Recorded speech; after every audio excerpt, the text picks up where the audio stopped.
आज के वीडियो में करने वाले हैं कक्षा 8 में विषय सामाजिक विज्ञान वार्षिक परीक्षा सत्र 2024-25 का असली क्वेश्चन पेपर लेकर आ चुके हैं। यदि आपने इस वीडियो को पूरा देख लिया तो 100% गारंटी है कि आपके 60 में 60 नंबर आने वाले हैं, क्योंकि बच्चों आपका पूरा असली पेपर का सॉल्यूशन भी इस वीडियो पर मिलने वाला है।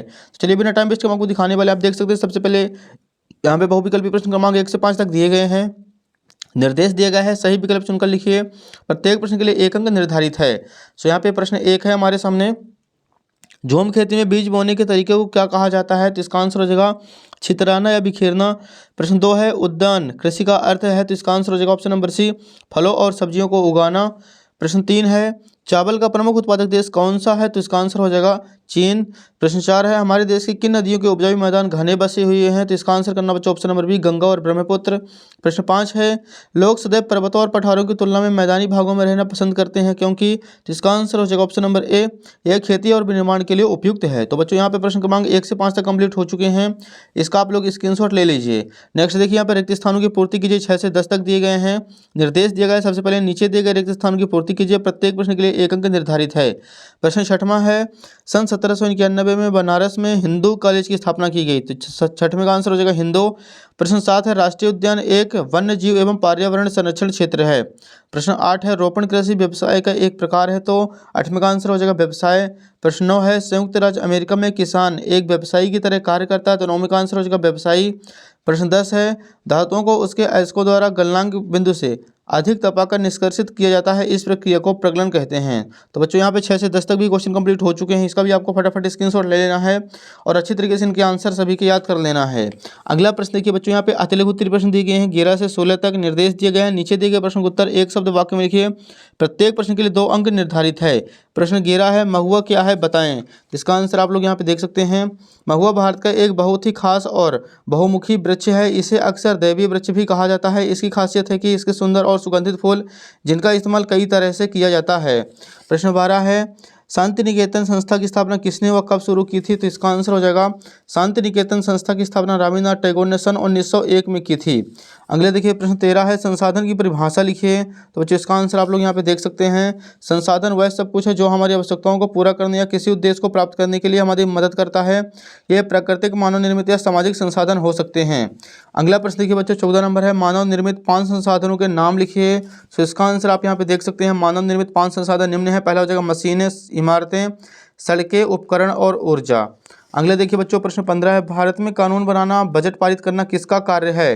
तो इसका आंसर हो जाएगा भारत में कानून बनाना और बजट पारित करना संसद का कार्य है। संसद में 2 सदन होते हैं, पहला लोकसभा, दूसरा हो जाएगा राज्यसभा। प्रश्न 16 है, सरकार के अंग कौन कौन से हैं? कानून को लागू करने के लिए किस अंग द्वारा कौन सा काम किया जाता है? तो इसका आंसर हो जाएगा बच्चों, सरकार के 3 अंग होते हैं। पहला विधायिका, कानून बनाना, कार्यपालिका, तो इसका आंसर हो जाएगा कानूनों को लागू करना। तीसरा है न्यायपालिका, कानूनों की समीक्षा करना। अगला प्रश्न देखिए बच्चों, यहाँ पे लघु उत्तरीय प्रश्न है 17 से 22 तक। निर्देश दिया गया है, नीचे दिए गए प्रश्नों का उत्तर 30 से 40 शब्दों में लिखिए। प्रत्येक प्रश्न के लिए 3 अंक निर्धारित है। प्रश्न 17 है, 1782 में जेम्स रेनल ने भारत का पहला मानचित्र क्यों तैयार करवाया था? तो इसका आंसर आप लोग यहाँ पे देख सकते हैं। 1782 में जेम्स रेनल ने भारत का पहला मानचित्र इसलिए तैयार करवाया था क्योंकि अंग्रेज भारत पर अपना शासन मजबूत करना चाहते थे। एक सटीक मानचित्र से उन्हें भारत के भूगोल, सड़कों, नदियों और अन्य भौगोलिक विशेषताओं के बारे में बेहतर जानकारी मिलती थी। अगला बच्चों देखिए प्रश्न 18 है, 1757 में प्लासी का युद्ध किसके बीच हुआ था? इस युद्ध में किसकी जीत हुई थी? तो इसका आंसर आप लोग यहाँ पे देख सकते हैं। इस युद्ध में एक और ब्रिटिश ईस्ट इंडिया कंपनी की सेना थी, तो दूसरी ओर थी बंगाल के नवाब की सेना। कंपनी की सेना ने रॉबर्ट क्लाइव के नेतृत्व में नवाब सिराजुद्दौला को हरा दिया था।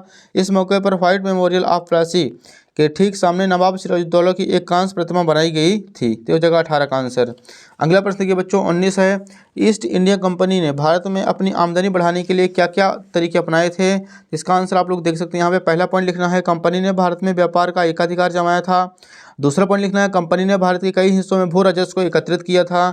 तीसरा पॉइंट करना बच्चों, कंपनी के कर्मचारियों को भ्रष्टाचार के लिए प्रोत्साहन करना था। तो ये हो जाएगा 19 का आंसर। अगला प्रश्न देखिए बच्चों 20 नंबर है, किस प्रकार के उद्योग सनराइज उद्योग के नाम से जाने जाते हैं? तो बच्चों इसका आंसर आप लोग यहाँ पे देख सकते हैं। सनराइज उद्योग वे उद्योग होते हैं जो अभी अपनी शुरुआती अवस्था में होते हैं लेकिन तेज़ी से विकास कर रहे हैं। इन उद्योगों में भविष्य में काफ़ी वृद्धि की संभावना होती है। उदाहरण के लिए आप लोग देख सकते हैं यहाँ पे सूचना प्रौद्योगिकी, IT, बायोटेक्नोलॉजी, नवीकरणीय ऊर्जा आदि। तो हो जाएगा 20 का आंसर। अगला प्रश्न देखिए बच्चों 21 है, धर्म को राज्य से अलग रखना क्यों जरूरी होता है?